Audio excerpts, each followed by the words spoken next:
By Greg Milam, U.S. Correspondent. In HawaiiUS President Donald Trump's decision to withdraw from the Paris Climate Accord has been described as a crime against humanity.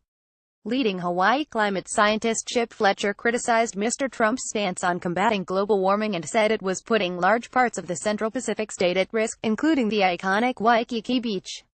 He was speaking ahead of the start of the climate change conference in Bonn, Germany, which began on Monday. In an interview with Sky News, the professor of geology and geophysics at the University of Hawaii School of Ocean and Earth Sciences and Technology said, "In Hawaii we have recognized the threats and have mobilized to do something about it. In the United States we had made great progress up until the current administration. The current administration is doing all it can to unravel the progress of keeping our communities safe and keeping our resources sustainable. They are engaged in a crime against humanity." Image scientists in Hawaii say President Trump's decision to pull out of the Paris Climate Agreement is a crime against humanity.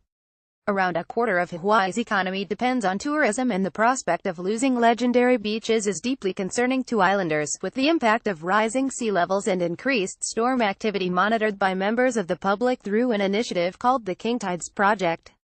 Unusually high tides are happening more frequently, and photos submitted by the public are helping scientists monitor the intensity.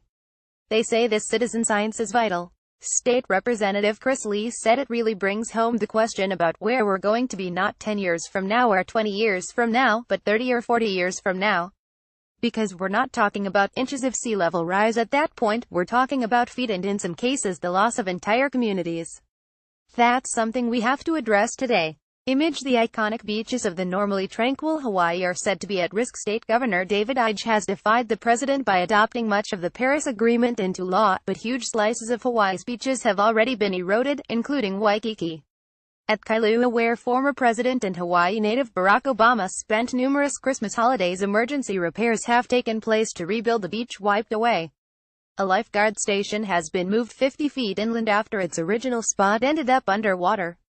Lawrence Stack highlighted the impact of ice melting off Greenland. He said there is a huge amount of water coming into the ocean and it's got to affect sea level.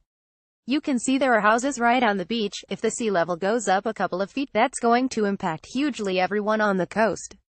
Jim Ferdinand added it is concerning to the point that the tourism industry may start to vaporize. And if it goes away, there's nothing else in Hawaii.